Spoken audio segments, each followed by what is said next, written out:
Price lord, hallelujah. ರಕ್ಷಣೆಯ ವಾಕ್ಯ ಈ ಆತ್ಮಿಕ ಕಾರ್ಯಕ್ರಮಕ್ಕೆ ಇನ್ನೊಂದು ಆವರ್ತಿ ಬಿಗ್ ಜೆ ಟಿ ವಿ ಎಲ್ಲ ವೀಕ್ಷಕರನ್ನು ಸ್ವಾಗತಿಸ್ತಾ, ಇನ್ನೊಂದು ಆವರ್ತಿ ನಿಮ್ಮೊಟ್ಟಿಗೆ ವಾಕ್ಯ ಸಂದೇಶವನ್ನು ಹಂಚಿಕೊಳ್ಳುವಂಥ ಒಂದು ಕೃಪೆಯನ್ನು ದೇವರು ಕೊಟ್ಟದಕ್ಕಾಗಿ ದೇವರಿಗೆ ಸ್ತೋತ್ರವನ್ನು ಸಲ್ಲಿಸ್ತೇನೆ. ಮತ್ತು ನಿಮ್ಮ ಜೀವಿತದಲ್ಲಿ ಈವರೆಗೆ ಕೇಳಿದಂಥ ಎಲ್ಲ ವಾಕ್ಯಗಳು, ಪ್ರತಿದಿನ ರಕ್ಷಣೆಯ ವಾಕ್ಯ ಈ ಕಾರ್ಯಕ್ರಮವನ್ನು ನೀವು ವೀಕ್ಷಿಸ್ತಾ ಆಲಿಸ್ತಾ ಆ ವಾಕ್ಯಕ್ಕನುಗುಣವಾಗಿ ನೀವು ನಡೆಯುತ್ತಾ ಇರುವಾಗ ದೇವರು ನಿಮ್ಮ ಜೀವನದಲ್ಲಿ ಅನೇಕ ಅದ್ಭುತಗಳನ್ನು ಮಾಡಿದ್ದಾನೆಂಬುದಾಗಿ ನಂಬಿ ದೇವರಿಗೆ ಸ್ತೋತ್ರಗಳನ್ನು ನಾನು ಸಲ್ಲಿಸುವಾತನಾಗಿರುತ್ತೇನೆ. ಇವತ್ತು ನಾನು ನಿಮ್ಮೊಟ್ಟಿಗೆ ಪುನಃ ಇನ್ನೊಂದು ವಾಕ್ಯ ಸಂದೇಶದೊಂದಿಗೆ ಸಿದ್ಧನಾಗಿ ಬಂದಿದ್ದೇನೆ. ಇವತ್ತಿನ ವಾಕ್ಯ ಸಂದೇಶದ ಮುಖ್ಯ ಪ್ರಸ್ತಾಪ ಏನೆಂದಾಗಿದ್ದರೆ, ಆತ್ಮವಿಶ್ವಾಸಕ್ಕೆ ದೇವರು ನೀಡುವ ಪ್ರತಿಫಲ ಎಂಬುದಾಗಿ. ಆತ್ಮವಿಶ್ವಾಸಕ್ಕೆ ದೇವರು ನೀಡುವಂತಹ ಪ್ರತಿಫಲ ದೇವರ ವಾಕ್ಯ ಹೇಳ್ತದೆ ನೋಡಿ. ಇಬ್ರಿಯ 10:35 ನಿಮ್ಮ ಆತ್ಮವಿಶ್ವಾಸವನ್ನು ಬಿಟ್ಟು ಬಿಡಬೇಡಿರಿ, ಅದಕ್ಕೆ ಮಹಾ ಪ್ರತಿಫಲ ಉಂಟು ಎಂಬುದಾಗಿ. ಆತ್ಮವಿಶ್ವಾಸಕ್ಕೆ ಮಹಾ ಪ್ರತಿಫಲ,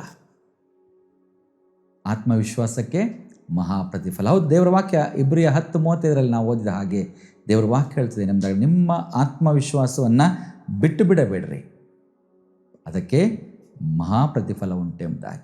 ಇಲ್ಲಿ ನಾವು ನೋಡುವಾಗ ದೇವರ ವಾಕ್ಯದಲ್ಲಿ ನಾವು ಓದುವಾಗ ಆತ್ಮವಿಶ್ವಾಸ ಎಂಬುದಾಗಿ ಹೇಳಿದ್ರೆ, ನಮಗೆ ನಾವೇ ಕಲ್ಪಿಸಿಕೊಂಡು ಈ ಥರ ಆಗುತ್ತೆ, ಈ ಥರ ಆಗಲೇಬೇಕೆಂಬುದಾಗಿ ಆಲೋಚನೆ ಮಾಡಿಕೊಳ್ಳುವಂಥ ಸಂಗತಿ ಅಲ್ಲ. ಬದಲಾಗಿ ದೇವರು ನಮ್ಮ ಹೃದಯದಲ್ಲಿ ಬಿತ್ತಂಥ ವಿಷಯಗಳು, ಸಂಗತಿಗಳು, ದೇವರು ನಮ್ಮ ಹೃದಯದಲ್ಲಿ ಹಾಕುವಂಥ ಆಲೋಚನೆಗಳು, ದೇವರು ನಮ್ಮ ಕುರಿತಾಗಿ ಮಾತನಾಡುವಂಥ ಭವಿಷ್ಯದ ನುಡಿಗಳು, ಇವುಗಳನ್ನು ನಾವು ಹಿಡಿದುಕೊಂಡು ಮುಂದೆ ಸಾಗುವಾಗ, ಇವುಗಳನ್ನು ನಾವು ಹಿಡಿದಿಟ್ಟುಕೊಳ್ಳುವಾಗ, ಅದಕ್ಕೋಸ್ಕರವಾಗಿ ನಾವು ಕಾಯುವಾಗ ದೇವರ ವಾಕ್ಯ ಹೇಳ್ತದೆ ಎಂಬುದಾಗಿದ್ದರೆ, ಅದಕ್ಕೊಂದು ಮಹಾಪ್ರತಿಫಲವನ್ನು ಹೊಂದುವಂಥ ಸಮಯ ಬರ್ತದೆ ಎಂಬುದಾಗಿ ಜ್ಞಾನೋಕ್ತಿಗಳ ಪುಸ್ತಕದಲ್ಲಿ ನಾವು ನೋಡುತ್ತೇವೆ. ಒಂದು ಸಮಯ ಉಂಟು, ನಿನ್ನ ನಿರೀಕ್ಷೆಯು ನಿರರ್ಥಕವಾಗದು ಎಂಬುದಾಗಿ. ಒಂದು ಸಮಯ ಉಂಟು, ನಿನ್ನ ನಿರೀಕ್ಷೆಯು ನಿರರ್ಥಕವಾಗದು ಎಂಬುದಾಗಿ. ಯಾವ ಸಂಗತಿಗಳನ್ನು ನೀನು ನಿರೀಕ್ಷಿಸಿದೆಯೋ, ಯಾವ ಸಂಗತಿಗಳ ಕುರಿತಾಗಿ ಆ ಆಶಾ ಆಕಾಂಕ್ಷೆಗಳನ್ನು ಇಟ್ಟುಕೊಂಡು ಕನಸುಗಳನ್ನು ಕಂಡು ಮುಂದೆ ಸಾಗ್ತದೆ, ಅದಕ್ಕೆ ಪ್ರತಿಫಲ ಹೊಂದುವಂಥ ಒಂದು ಸಮಯ ಉಂಟು ಎಂಬುದಾಗಿ ದೇವರ ವಾಕ್ಯ ನಮಗೆ ಭಾಳ ಸ್ಪಷ್ಟವಾಗಿ ಹೇಳುವಂಥದ್ದಾಗಿರುತ್ತೆ. ಹಾಗಾದರೆ ಈ ವಾಕ್ಯದ ಮುಖಾಂತರವಾಗಿ ನಾವು ನೋಡುವಾಗ, ಇಬ್ರಿಯ 13:6 ನಾವು ನೋಡುವಾಗ, ಕರ್ತನು ನನ್ನ ಸಹಾಯಕನು, ಭಯಪಡೆನು, ಮನುಷ್ಯ ನನಗೆ ಏನು ಮಾಡಾನೆಂದು ನಾವು ಧೈರ್ಯವಾಗಿ ಹೇಳ್ತೇವೆ. ಯಾವಾಗ ನಮಗೆ ದೇವರ ಮೇಲೆ ವಿಶ್ವಾಸ ಉಂಟಾಗ್ತದಲ್ಲ, ಯಾವಾಗ ದೇವರು ನಮಗೆ ಆ ವಿಶ್ವಾಸವನ್ನು ನಮ್ಮ ಮೇಲೆ ಹಾಕ್ತಾನಲ್ಲ, ಆಗ ನಾವು ಧೈರ್ಯವಾಗಿ ಹೇಳ್ತೇವೆ. ಇಬ್ರಿಯ 13:6 ವಚನ ಏನೆಂದಾಗಲಿದ್ರೆ, ಆದ್ದರಿಂದ ಕರ್ತನು ನನ್ನ ಸಹಾಯಕನು, ಆದ್ದರಿಂದ ಕರ್ತನು ನನ್ನ ಸಹಾಯಕನು, ಮನುಷ್ಯ ನನಗೆ ಏನು ಮಾಡನು. ದೇವರು ನನಗೆ ಕೊಟ್ಟಂತಹ ಆತ್ಮವಿಶ್ವಾಸ, ದೇವರು ನನಗೆ ಕೊಟ್ಟಂಥ ವಿಷನ್, ಇದನ್ನು ನಾನು ಹಿಡಿದುಕೊಂಡು ಮುಂದೆ ಸಾಗುವಾಗ, ದೇವರು ನನ್ನ ಜೀವಿತದಲ್ಲಿ ಮಾಡುತ್ತೇನೆ ಎಂಬ ಹೇಳಿದಂಥ ಸಂಗತಿಗಳು ನನ್ನ ಕಣ್ಣ ಮುಂದೆ ಇರುವಾಗ, ಯಾವ ಮನುಷ್ಯನು ಕೂಡ ಅದರ ವಿರುದ್ಧವಾಗಿ ಕಾರ್ಯ ಮಾಡಿದರೂ ಕೂಡ ಅದು ತಾತ್ಕಾಲಿಕ. ಶಾಶ್ವತವಾಗಿ ಯಾವ ಮನುಷ್ಯನು ಕೂಡ ನನ್ನ ನಿಮ್ಮನ್ನು ಹಿಡಿದಿಟ್ಟುಕೊಳ್ಳಿಕ್ಕೆ ಆಗೋದಿಲ್ಲ. ನನ್ನ ನಿಮ್ಮ ಜೀವಿತದಲ್ಲಿ ದೇವರು ಮಾಡಬೇಕೆಂಬುದಾಗಿಟ್ಟಂಥ ಆಲೋಚನೆಗಳನ್ನು ಯಾರು ಕೂಡ ಮುರಿದು ಹಾಕಲಿಕ್ಕೆ ಆಗೋದಿಲ್ಲ. ಪ್ರಯತ್ನಗಳು ಆಗ್ತದೆ, ಪ್ರಯತ್ನಗಳನ್ನು ಮಾಡ್ಬೋದು, ಆದರೆ ಅದು ತಾತ್ಕಾಲಿಕ. ಶಾಶ್ವತವಾಗಿ ಆಗುವಂಥದ್ದು ಯಾವುದೆಂಬುದಾಗಲಿದ್ರೆ, ದೇವರು ನಮ್ಮ ಹೃದಯದಲ್ಲಿ ಬಿತ್ತಂಥ ಮಾತುಗಳು, ಸಂಗತಿಗಳು, ಅದು ನೆರವೇರುವಂಥದ್ದು, ಅದು ಶಾಶ್ವತ. ಜ್ಞಾನೋಕ್ತಿ 3:26 ನೀವು ನೋಡಿದಾರೆ. ಜ್ಞಾನೋಕ್ತಿ 3:26 ನೋಡುವಾಗ, ಯೆಹೋವನು ನಿನ್ನ ಭರವಸೆಗೆ ಆಧಾರನಾಗಿದ್ದು ನಿನ್ನ ಕಾಲು ಪಾಶಕ್ಕೆ ಸಿಕ್ಕದಂತೆ ಏನು ಮಾಡ್ತಾನೆ, ನಿನ್ನನ್ನು ಕಾಪಾಡುತ್ತಾನೆ ಎಂಬುದಾಗಿ. ಯೆಹೋವನು ನಿನ್ನ ಭರವಸೆಗೆ ಆಧಾರವಾಗಿದ್ದು ನಿನ್ನ ಕಾಲುಗಳು ಪಾಶಕ್ಕೆ ಸಿಕ್ಕದ ಹಾಗೆ ನಿನ್ನನ್ನು ಕಾಪಾಡುತ್ತಾನೆ ಎಂಬುದಾಗಿ. ನನ್ನ ಪ್ರಿಯ ಸಹೋದರ ಸಹೋದರರೇ, ಆತ್ಮವಿಶ್ವಾಸ ಎಂಬುದಾಗಿ ಹೇಳುವಾಗ, ದೇವರು ನಮ್ಮ ಭರವಸೆಗೆ ಆಧಾರವಾಗಿರುವಾಗ, ನಮ್ಮ ಕಾಲುಗಳ ಪಾಶಕ್ಕೆ ಸಿಲುಕದಾಗಿ ಕಾಪಾಡುವಾಗ, ನಾವು ಬಿದ್ದು ಹೋಗದಾಗಿ ಆತನ ಕಾಪಾಡೋದ್ರ ಮುಖಾಂತರವಾಗಿ ನಮ್ಮ ಆತ್ಮವಿಶ್ವಾಸಕ್ಕೆ ಪ್ರತಿಫಲವನ್ನು ಹೊಂದುವಂಥ ಕೃಪೆಯನ್ನು ಆತನು ಅನುಗ್ರಹಿಸ್ತಾನೆ. Hallelujah, praise the Lord, thank you, hallelujah, ಸ್ತೋತ್ರ. ದೇವರು ನಮ್ಮ ಜೀವಕ್ಕೆ ಆತನ ಆಧಾರ, ಭರವಸೆಗೆ ಆತನು ಆಧಾರವಾಗಿರ್ತಾನೆ ಎಂಬುದಾಗಿ. ನಮ್ಮ ಕಾಲುಗಳು ಪಾಶಕ್ಕೆ ಹೋಗದಾಗ ಆತನ ಮಾಡ್ತಾನೆ, ಕಾಪಾಡುತ್ತಾನೆ ಎಂಬುದಾಗಿ. 2 ಕೊರಿಂಥ 3:4-5 ನಾವು ನೋಡುವಾಗ, 2 ಕೊರಿಂಥವರಿಗೆ 3:4 ಅಧ್ಯಾಯ 4 ಮತ್ತು 5ನೇ ವಚನವನ್ನು ನಾವು ನೋಡುವಾಗ, ಇಂಥ ಭರವಸೆಯು ಕ್ರಿಸ್ತನ ಮೂಲಕವೇ ದೇವರ ಮುಂದೆ ನಮಗೆ ಏನಾಗ್ತದೆ ಉಂಟು. ನಮ್ಮಿಂದಲೇ ಏನಾದರೂ ಉಂಟಾಯಿತು ಎಂದು ತೀರ್ಮಾನಿಸಿಕೊಳ್ಳುವುದಕ್ಕೆ ನಮ್ಮಷ್ಟಕ್ಕೆ ನಾವು ಸಮರ್ಥರಲ್ಲ, ನಮಗಿರೋ ಸಾಮರ್ಥ್ಯವು ದೇವರಿಂದಲೇ ಬಂದದ್ದು ಎಂಬುದಾಗಿ. ಇದು ನಮ್ಮ ಸ್ವಂತ ಸಾಮರ್ಥ್ಯ ಅಲ್ಲ, ನಾನು ಮಾಡಿದೆ ಎಂಬುದಾಗಿ ಹೇಳಿಕೊಳ್ಳಲಿಕ್ಕೆ ಯಾರಿಗೂ ಕೂಡ ಅವಕಾಶ ಇಲ್ಲ. ಇದು ದೇವರಿಂದ ಬಂದಂತಹ ಸಂಗತಿ, ಇದು ದೇವರು ನಡೆಸುವಂಥ ಸಂಗತಿ, ಇದು ದೇವರು ಮಾಡುವಂಥ ಸಂಗತಿ ನಮ್ಮ ಜೀವನದಲ್ಲಿ. ನನ್ನ ಪ್ರಿಯ ಸಹೋದರ ಸಹೋದರಿ, ದೇವರಿಂಥ ಅದ್ಭುತಗಳನ್ನು ನಿಮ್ಮ ಜೀವಿತದಲ್ಲಿ ಮಾಡೋದಕ್ಕೆ ಶಕ್ತನಾಗಿದ್ದಾನೆ. ಅದಕ್ಕೆ ದೇವರಿಗೆ ನಾವೇನು ಮಾಡಬೇಕು? ಸ್ತೋತ್ರ ಮಾಡಬೇಕು.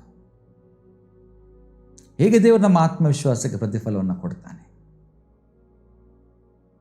ಹೇಗೆ ಆತ್ಮವಿಶ್ವಾಸಕ್ಕೆ ಪ್ರತಿಫಲವನ್ನು ಹೊಂದಿಕೊಳ್ಳೋದು ನಾವು ದೇವರ ವಾಕ್ಯದಲ್ಲಿ ನೋಡುವಾಗ, ಮತ್ತಾಯನ ಸುವಾರ್ತೆ 15ನೇ ಅಧ್ಯಾಯ 21-28 ವಚನ, ಮತ್ತಾಯ 15ನೇ ಅಧ್ಯಾಯ 21-28ನೇ ವಚನ. ಯೇಸು ಕಾನಾನ್ಯರಾದಂಥ ಸ್ತ್ರೀಯ ಮಗಳನ್ನು ಏನು ಮಾಡ್ತಾನೆ? ಸ್ವಸ್ಥ ಮಾಡ್ತಾನೆ. ಕಾನಾನ್ಯಳಾದ ಸ್ತ್ರೀಯ ಮಗಳನ್ನು ಸ್ವಸ್ಥ ಮಾಡುವಂಥದ್ದು ನಾವು ನೋಡುತ್ತೇವೆ. ಆತನು ತೂರ್ ಸಿದೋನ್ ಪ್ರಾಂತ್ಯಗಳನ್ನು ಹಾದು ಹೋಗುತ್ತಿರಬೇಕಾದ್ರೆ, ಪಟ್ಟಣಗಳನ್ನು ಹಾದು ಹೋಗ್ತಿರ್ಬೇಕಾದ್ರೆ ಒಬ್ಬ ಕಾನಾನ್ಯಳಾದಂಥ ಸ್ತ್ರೀ ಆಕೆಯ ಮುಂದೆ ಹೊರಟು ಬರ್ತಾಳೆ. ಅವಳು ಹೇಳ್ತಾಳೆ ಏನೆಂಬುದಾಗಲಿದ್ರೆ, ದಾವಿದನ ಕುಮಾರನೇ, ನನ್ನನ್ನು ಕರುಣಿಸು, ನನ್ನ ಮಗಳಿಗೆ ದೆವ್ವದ ಕಾಟ ಬಹಳವಾಗಿದೆ ಎಂಬುದಾಗಿ ಕೂಗಿಕೊಂಡಳು ಎಂಬುದಾಗಿ ದೇವರ ವಾಕ್ಯದಲ್ಲಿ ನಾವು ನೋಡುತ್ತೇವೆ ಭಾಳ ಸ್ಪಷ್ಟವಾಗಿ. ದಾವಿದನ ಕುಮಾರನೇ, ನನ್ನನ್ನು ಕರುಣಿಸು, ನನ್ನ ಮಗಳಿಗೆ ದೆವ್ವದ ಕಾಟ ಬಹಳವಾಗಿದೆ. ಆಗ ಏನು ಮಾಡ್ತಾರೆ ಎಂಬುದಾಗಿದ್ರೆ, ಯೇಸು ಸ್ವಾಮಿಯಲ್ಲಿ ನೋಡುವಾಗ ಆಕೆಗೆ ಏನು ಉತ್ತರ ಕೊಡಲಿಲ್ಲ. ನಂಬಲಿಕ್ಕೆ ಸಾಧ್ಯತೆ ಇದೆಯಾ? ಒಬ್ಬ ತಾಯಿ, ಅವಳು ಯಾರು ಅದು ಬೇರೆ ವಿಚಾರ. ಒಬ್ಬ ತಾಯಿ, ಆಕೆ ಅವಳ ಮಗಳಿಗೆ ದೆವ್ವ ಹಿಡಿದಿದೆ. ಕಣ್ಣೀರಿನಿಂದ ಮೊರೆ ಹಿಡಿದ ದೇವರ ಬಳಿಗೆ ಆಕೆ ಬರುವಾಗ, ಯೇಸು ಸ್ವಾಮಿಯ ಬಳಿಗೆ ಆಕೆ ಬರುವಾಗ ಏನು ಮಾಡಬೇಕಿತ್ತು? ಯೇಸು ಸ್ವಾಮಿ, ಅಮ್ಮ ಎದ್ದೇಳು, ಬಾ, ನಾನು ಬರ್ತೇನೆ ನಿನ್ನೊಟ್ಟಿಗೆ, ನಿನ್ನ ಮಗಳನ್ನು ನಾನು ಬಿಡಿಸ್ತೇನೆ ಎಂಬುದಾಗಿ ಹೇಳಬೇಕಿತ್ತಲ್ಲ, ಅಥವಾ ಎಲ್ಲಿದ್ದಾಳೆ ನಿನ್ನ ಮಗಳೆಂಬುದಾಗಿ ಕೇಳಬೇಕಾಗಿತ್ತಲ್ಲ, ಅಥವಾ ನೀನು ಯಾಕೆ ಬಂದೆ ಎಂಬುದಾಗಾದರೂ ಕೇಳಬೇಕಾಗಿತ್ತಲ್ಲ. ಅದು ಏನನ್ನು ಮಾಡೋದು ಯೇಸು ಸ್ವಾಮಿ ಹೇಳ್ತಾನೆ, ಸುಮ್ಮನೆ ಇರ್ತಾನೆ.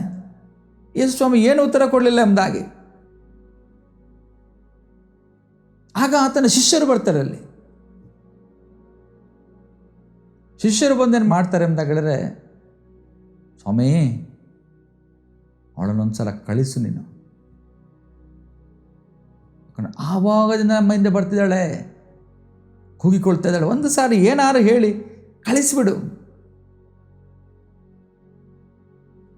ನಿನ್ನ ಮಗಳಿಗೆ ಬಿಡುಗಡೆ ಆಯ್ತಂತಾರು ಹೇಳು, ನಿನ್ನ ಮಗಳಿಗೆ ಬಿಡುಗಡೆ ಆಗೋದಿಲ್ಲ ಅಂತಾರು ಹೇಳು, ಏನಾರು ಒಂದು ಹೇಳು ಸ್ವಾಮಿ ಎಂಬುದಾಗಿ ಶಿಷ್ಯರು. ನೋಡಿ, ಅವರಿಗೇನು, ಒಂದು ಕಡೆ ಕೂಗಾಡುವ ತಾಯಿ, ಇನ್ನೊಂದು ಕಡೆ ಉತ್ತರ ಕೊಡೋದಂಥ ಸ್ವಾಮಿ, ಮಧ್ಯದಲ್ಲಿ ಶಿಷ್ಯರು. ಅವರಿಗೆ ಇರಿಟೇಷನ್ ಆಗ್ತಿದೆ, ಅವರಿಗೆ ಚಿರಿಪಿರಿ ಆಗ್ತಿದೆ. ಇವಳು ಅದೇ ಥರ ಕೂಗ್ತಾ ಇದ್ದಾಳೆ, ಅದೇ ಥರ ಕೂಗಾಡ್ತಿದ್ದಾಳೆ. ಸ್ವಾಮಿ ಗಮನಿಸ್ತಾನೆ ಇಲ್ಲ. ಆಗ ಆ ಶಿಷ್ಯರು ಬಂದು ಹೇಳ್ತಾರೆ, ಏನಾದ್ರು ಹೇಳು, ಕಳಿಸಾಕಿಯನ್ನೆಂಬುದಾಗಿ. ಹಾಗೆ ಸ್ವಾಮಿ ಶಿಷ್ಯರಿಗೆ ಉತ್ತರ ಕೊಡ್ತಾನೆ. ನೋಡಿಲ್ಲಿ, ಈ ತಾಯಿಗೆ ಉತ್ತರ ಕೊಡೋಲ್ಲ, ಕಾನಾನ್ಯಳಾದ ಸ್ತ್ರೀಗೆ ಉತ್ತರ ಕೊಡಲ್ಲ, ಬದಲಾಗಿ ಶಿಷ್ಯರಿಗೆ ಉತ್ತರ ಕೊಡ್ತಾನೆ. ತಪ್ಪಿಸಿಕೊಂಡಂತಿರುವಂತಹ ಇಸ್ರಾಯೇಲರ ಕುರಿಗಳಂತಿರುವಂಥ ಇಸ್ರಾಯೇಲರ ಮನೆತನದವರ ಬಳಿಗೆ ಹೊರತು ಮತ್ತಾರ ಬಳಿಗೆ ನಾನು ಕಳಿಸಲ್ಪಟ್ಟವನಲ್ಲ ಎಂಬುದಾಗಿ. ತಪ್ಪಿಸಿಕೊಂಡ ಕುರಿಗಳಂತಿರುವ ಇಸ್ರಾಯೇಲ್ ಮನೆತನದವರ ಬಳಿಗೆ ಹೊರತು ಮತ್ತಾರ ಬಳಿಗೂ ನಾನು ಕಳಿಸಲ್ಪಟ್ಟವನಲ್ಲ ಎಂಬುದಾಗಿ. ಆಗ ಆಕೆ ಬರ್ತಾಳೆ, ಪುನಃ ಬರ್ತಾಳೆ ಆಕೆ ಸ್ವಾಮಿ ಬಳಿಗೆ. ಶಿಷ್ಯರಿಗೆ ಉತ್ತರ ಕೊಟ್ಟಾಗ, ಈಗ ಮಾತಾಡ್ಬೋದು ಸ್ವಾಮಿ ಎಂಬುದಾಗಿ ಆಲೋಚನೆ ಮಾಡಿಕೊಂಡು ಯೇಸು ಸ್ವಾಮಿಯ ಬಳಿಗೆ ಬಂದು ಆಕೆ ಹೇಳ್ತಾಳೆ ಏನೆಂದಾಗಲಿದೆ, ಆತನಿಗೆ ಅಡ್ಡ ಬಿದ್ದು ಹೇಳ್ತಾಳೆ, ಸ್ವಾಮಿ ನನಗೆ ಅನುಗ್ರಹ ಮಾಡಬೇಕು, ಸ್ವಾಮಿ ನನಗೆ ದಯೆ ತೋರಿಸಬೇಕು, ಅನುಗ್ರಹ ಮಾಡಬೇಕೆಂಬುದಾಗಿ ಕಾಲುಗಳಿಗೆ ಬೀಳ್ತಾಳೆ ಈಗ ಆಕೆ. ಆಗ ಯೇಸುಸ್ವಾಮಿ ಹೇಳ್ತಾನೆ ಏನೆಂಬುದಾಗಲಿದೆ, ಮಕ್ಕಳು ತಿನ್ನುವಂಥ ರೊಟ್ಟಿಯನ್ನು ತೆಗೆದುಕೊಂಡು ನಾಯಿ ಮರಿಗಳಿಗೆ ಹಾಕೋದು ಸರಿಯಲ್ಲ ಎಂದು ಉತ್ತರ ಕೊಡ್ತಾನೆ. ಮಕ್ಕಳು ತಿನ್ನುವಂಥ ರೊಟ್ಟಿಗಳನ್ನು ತೆಗೆದುಕೊಂಡು ನಾಯಿ ಮರಿಗೆ ಹಾಕೋದು ಸರಿಯಲ್ಲ ಎಂಬುದಾಗಿ ಯೇಸುಸ್ವಾಮಿ ಉತ್ತರ ಕೊಡುವಂಥದ್ದು ನಾವು ನೋಡ್ತೇವೆ. ಹಾಗಾದರೆ ಎಂಥ ಹ್ಯುಮಿಲೇಷನ್ ನೋಡಿ. ಒಂದು ವೇಳೆ ನಾನು ನೀವು ಆ ಸ್ಥಿತಿಯಲ್ಲಿದ್ದರೆ ನಾವೇನು ಮಾಡ್ತಿದ್ದೆವು? ಅಯ್ಯೋ ಇವನಿಗೆ ಎಷ್ಟು ಅಹಂಕಾರಪ್ಪ, ಏನೊಂದು ಮಗಳಿಗೆ ಬಿಡುಗಡೆ ಮಾಡು, ಸ್ವಸ್ಥತೆ ಮಾಡು ಅಂತ ಹೇಳಿದ್ರೆ ಆತನ ನಾಯಿ ಮರಿಗಳಿಗೆ ನಮ್ಮನ್ನು ಹೋಲಿಸ್ತಾನಲ್ಲ ಎಂಬುದಾಗಿ ನಾವು ಆಲೋಚನೆ ಮಾಡಿಕೊಂಡು, ಇವನಿಲ್ಲರೆ ಬೇರೆ ಯಾರು ಸಿಗಲ್ಲ ನಮಗೆ ಎಂಬುದಾಗಿ ಆಲೋಚನೆ ಮಾಡಿಕೊಂಡು ಒಂದು ವೇಳೆ ಕೋಪದಿಂದ ನಾವು ಹೊರಟು ಹೋಗ್ತಿದ್ದೇವೋ ಗೊತ್ತಿಲ್ಲ, ಅಥವಾ ಕೋಪ ಮಾಡಿಕೊಳ್ತಿದ್ದೇವೋ ಗೊತ್ತಿಲ್ಲ, ಅಥವಾ ಆಚೆ ಬಂದು ಅನೇಕ ಸಂಗತಿಗಳನ್ನು ಯೇಸುಸ್ವಾಮಿ ಬಗ್ಗೆ ಹೇಳ್ತಿದ್ದೇವೋ ಗೊತ್ತಿಲ್ಲ. ಅವನು ಸರಿಯಿಲ್ಲ, ನೀವೆಲ್ಲ ಸುಮ್ಮನೆ ಅವನ ಬಳಿಗೆ ಹೋಗಬೇಡಿ, ಅವನಿಗೆ ಅಹಂಕಾರ. ಅವನು ಮೊದಲನೇದಾಗಿ ನಾನು ಹೋದಾಗ ಮಾತಾಡಲಿಲ್ಲ, ಎರಡನೇದಾಗಿ ಮಾತಾಡಿಸಿದ್ರು ಕೂಡ ಆತನು ಹೇಳ್ತಾನೆ ನಾಯಿ ಮರಿಗಿಂತ ನನ್ನ ಕಡೆ ಎಂಬುದಾಗಿ ಹೇಳ್ತಾನೆ. ಅವನ ಬಳಿಗೆ ಯಾಕೆ ಹೋಗಬೇಡ್ರಿ ಎಂಬುದಾಗಿ ಒಂದು ವೇಳೆ ಆಚೆ ಬಂದು ನಾವು ಪ್ರಭಾಗಂಡ ಮಾಡ್ತಿದ್ದೇವೋ ಗೊತ್ತಿಲ್ಲ, ನೆಗೆಟಿವ್ ನ್ಯೂಸ್ಗಳನ್ನು ಸ್ಪ್ರೆಡ್ ಮಾಡ್ತಿದ್ದೇವೋ ಗೊತ್ತಿಲ್ಲ. ಆದರೆ ಈ ಸ್ತ್ರೀಯನ್ನು ನಾವು ನೋಡುವಾಗ ಆಕೆ ಆತನ ಪಾದಗಳ ಬುಡದಲ್ಲಿ ಬಿದ್ದುಕೊಂಡು ಬೇಡ್ತಾ ಇದ್ದಾಳೆ, ನನಗೆ ಅನುಗ್ರಹ ಆಗಬೇಕೆಂಬುದಾಗಿ ಹೇಳುವಾಗ ಸ್ವಾಮಿ ಹೇಳ್ತಾನೆ, ಮಕ್ಕಳು ತಿನ್ನುವಂಥ ರೊಟ್ಟಿಯನ್ನು ತಗೊಂಡು ನಾಯಿ ಮರಿಗಳಿಗೆ ಹಾಕೋದು ಸರಿಯಲ್ಲ ಎಂಬುದಾಗಿ ಹೇಳ್ತಾನೆ. ಆಗ ಆಕೆ ಹೇಳ್ತಾಳೆ ಒಂದು ಮಾತು, ಹೌದು ಸ್ವಾಮಿ, ನಿಜ ನೀನು ಹೇಳುವಂಥದ್ದು. ಮಕ್ಕಳ ರೊಟ್ಟಿಯನ್ನು ನಾಯಿ ಮರಿಗಳಿಗೆ ಹಾಕೋದು ಸರಿಯಲ್ಲ. ನಾನು ನಿನ್ನ ಬಳಿಗೆ ಬಂದಂಥದ್ದು ಮಕ್ಕಳು ತಿನ್ನುವಂಥ ರೊಟ್ಟಿಯನ್ನು ನನಗೆ ಕೊಡು ಎಂಬುದಾಗಿ ಅಲ್ಲ. ಬದಲಾಗಿ ಆಕೆ ಹೇಳ್ತಾಳೆ ಏನೆಂಬುದಾಗಿದ್ರೆ, ಯಜಮಾನನ ಮೇಜಿನಿಂದ ಕೆಳಗೆ ಬಿದ್ದಂಥ ರೊಟ್ಟಿಯನ್ನಾದರೂ ತಿನ್ನುವಂಥ ಹಕ್ಕು ನಾಯಿಗಳಿಗಿದೆ ಅಲ್ವಾ, ನಾಯಿ ಮರಿಗಳಿಗಿದೆ ಅಲ್ವಾ, ಅದು ಕೊಡು ಸ್ವಾಮಿ. ನೋಡಿ ಎಂಥ ತಗ್ಗುತನ ನೋಡಿ. ಸ್ವಾಮಿಯ ಬಳಿಗೆ ಆಕೆ ಬಂದಾಗ ಆಕೆ ಹೇಳುವಂಥದ್ದು ಏನೆಂಬುದಾಗಲಿದ್ರೆ, ನಾನು ನಿನ್ನ ಹತ್ರ ನೇರವಾಗಿ ನನ್ನ ಕೈಗೆ ಆ ರೊಟ್ಟಿ ಕೊಡು ಎಂಬುದಾಗಿ ಕೇಳ್ತಾ ಇಲ್ಲ ಸ್ವಾಮಿ. ನನಗೆ ಗೊತ್ತುಂಟು ನನ್ನ ಯೋಗ್ಯತೆ ಎಂಬುದಾಗಿ, ನನಗೆ ಗೊತ್ತುಂಟು ನಾನು ನಿನ್ನ ಮುಂದೆ ನಿಲ್ಲುವುದಕ್ಕೆ ನನಗೆ ಅರ್ಹತೆ ಇಲ್ಲ ಎಂಬುದಾಗಿ. ಆದರೆ ಒಂದಂತೂ ಸತ್ಯ, ಮೇಜಿನ ಮೇಲಿದ್ದನ್ನು ನಾನು ಕೇಳ್ತಾ ಇಲ್ಲ, ಮೇಜಿನಿಂದ ಕೆಳಗೆ ಬಿದ್ದಂಥ ರೊಟ್ಟಿ ತುಂಡನ್ನು ನನಗೆ ಕೊಡು, ಅಷ್ಟೇ ಸಾಕು. ನಾನು ಶ್ರೇಷ್ಠವಾದನ್ನು ಕೇಳ್ತಾ ಇಲ್ಲ, ಕೆಳಗಿನದನ್ನು, ತುಂಬ ಕೆಳಮಟ್ಟದನ್ನು ನನಗೆ ಕೊಡು ಸಾಕು.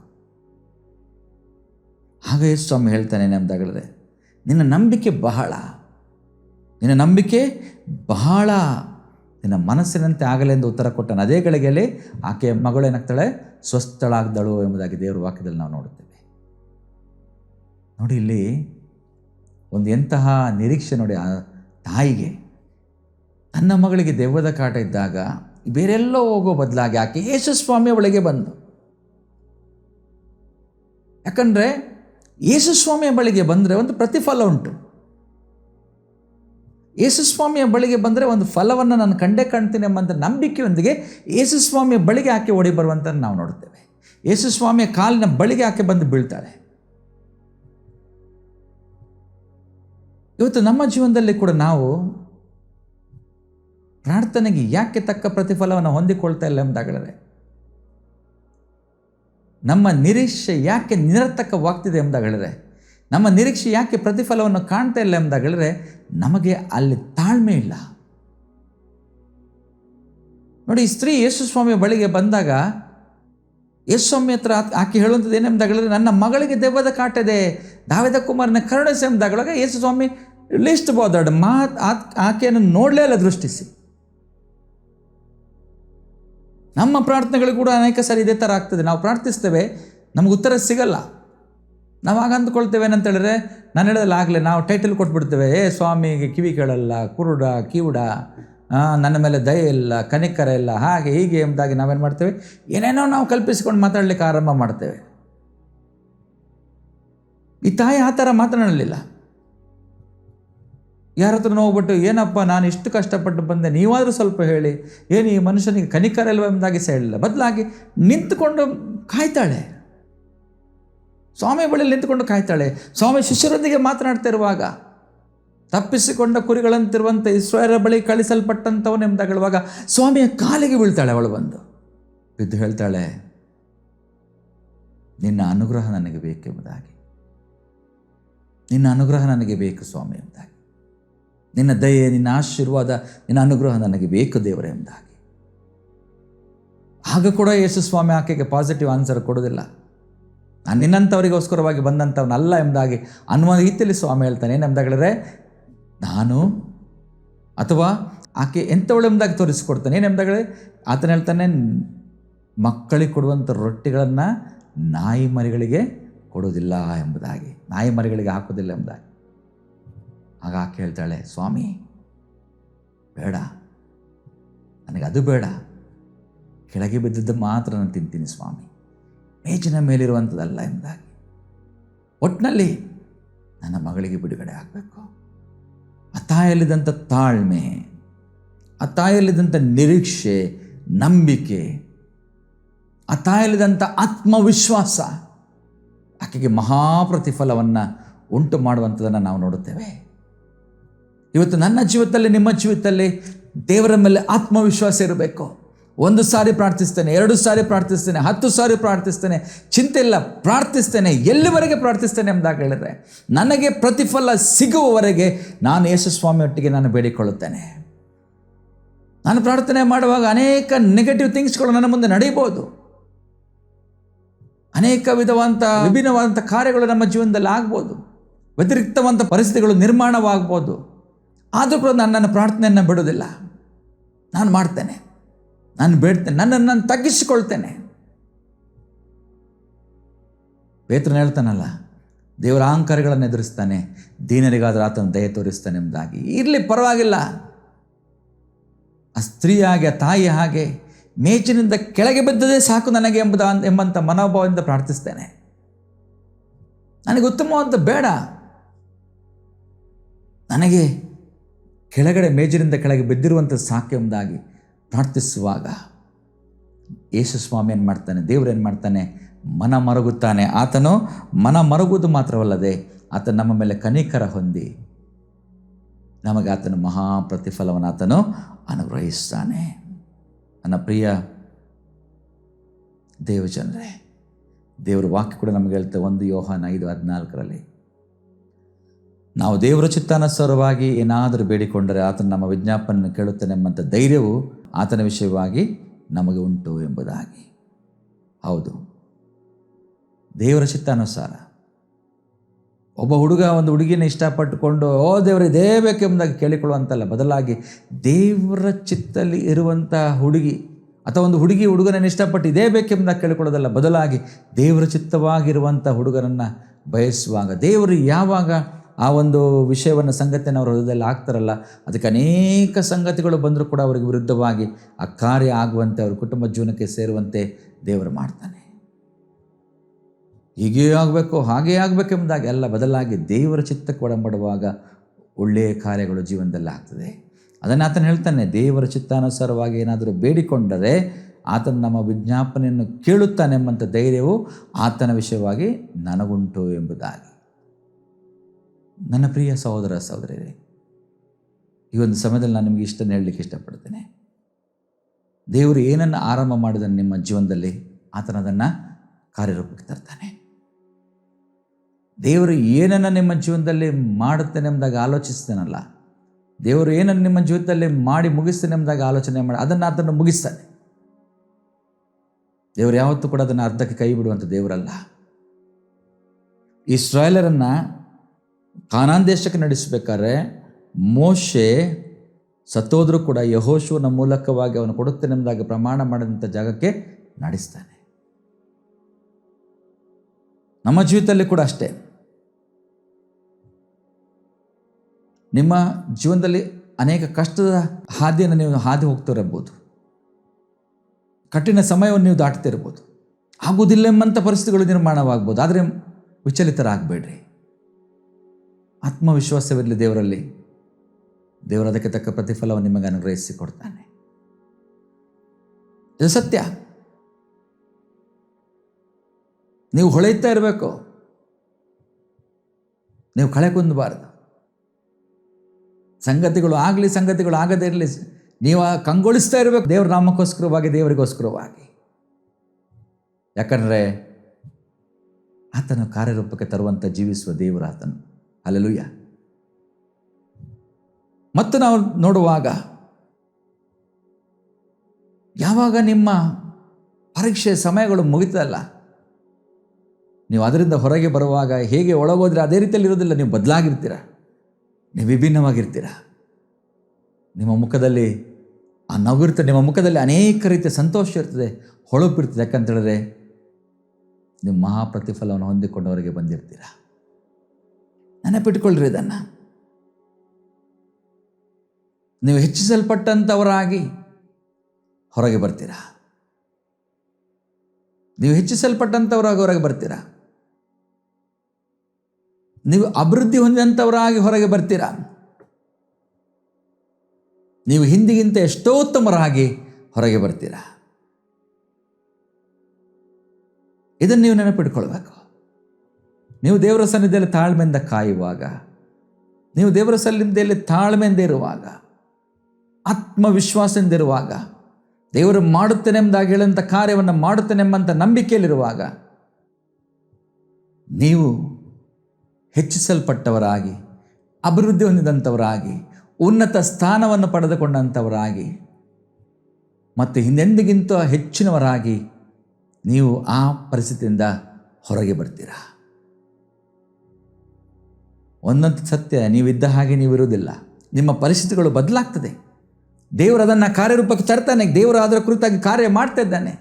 ನೀವು ಸುಮ್ಮನಿದ್ರೂ ಕೂಡ ನಿಮ್ಮ ಜೀವಿತದಲ್ಲಿ ಮಾಡುತ್ತಾನೆ ಎಂಬುದಾಗಿ ದೇವರು ಹೇಳಿದಂಥ ಕಾರ್ಯವನ್ನು ಆತನು ಸೈಲೆಂಟಾಗಿ ಮಾಡ್ತಾ ಇರ್ತಾನೆ, ನಿಶಬ್ದವಾಗಿ ಮಾಡ್ತಾ ಇರ್ತಾನೆ.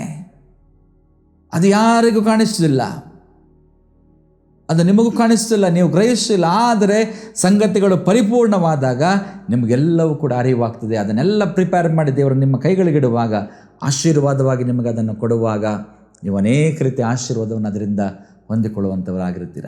ನನ್ನ ಪ್ರಿಯ ಸಹೋದರ ಸಹೋದರಿಯರೇ, ದೇವರು ನಂಬಿಗಸ್ತನು, ಆತನ ಕಾರ್ಯ ಸಾಧಿಸುವಂಥವನು. ನಂಬಿಗಸ್ತನ ಅಂತ ದೇವರು ನಿಮ್ಮಲ್ಲಿಟ್ಟಿರುವಂಥ ಆತ್ಮವಿಶ್ವಾಸಕ್ಕೆ ಮಹಾಪ್ರತಿಫಲವನ್ನು ಆತನನ್ನು ಗ್ರಹಿಸಲಿ. ಒಂದಂತೂ ಸತ್ಯ, ನಿಮ್ಮ ಆತ್ಮವಿಶ್ವಾಸಕ್ಕೆ ಮಹಾ ಪ್ರತಿಫಲ ಉಂಟು.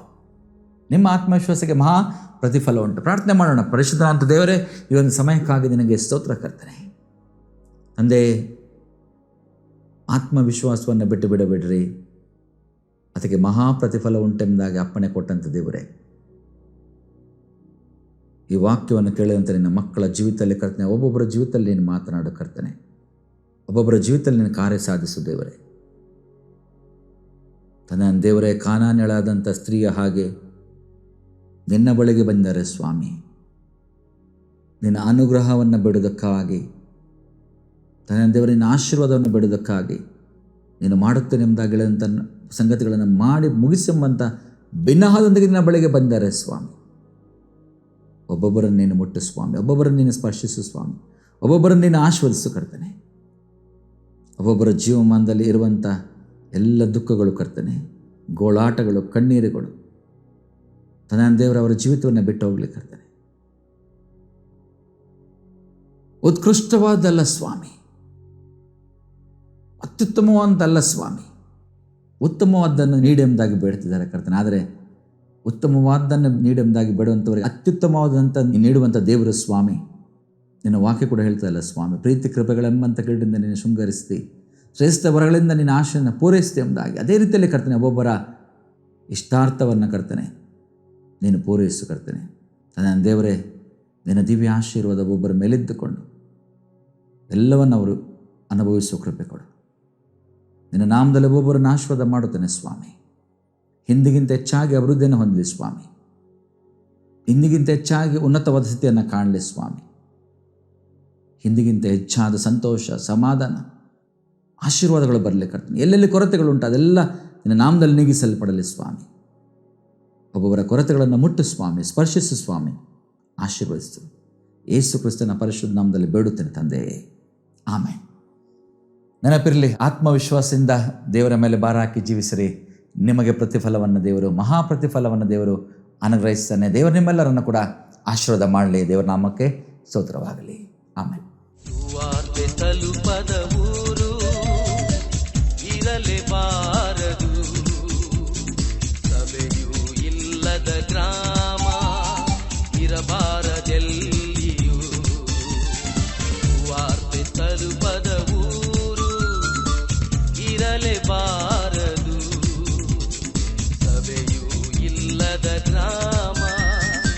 ಇರಬಾರದೆಲ್ಲಿಯೂ.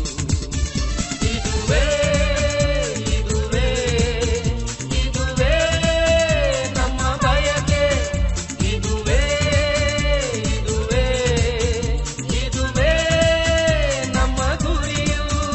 ಇದುವೇ ಇದುವೇ ಇದುವೇ ನಮ್ಮ ಬಯಕೆ, ಇದುವೇ ಇದುವೇ ಇದುವೇ ನಮ್ಮ ಗುರಿಯು. ಸುವಾರ್ತೆ ತಲುಪದ ಊರು ಇರಲೇಬಾರದು, ಸಭೆಯೂ ಇಲ್ಲದ ಗ್ರಾಮ ಇರಬಾರದೆಲ್ಲಿಯೂ.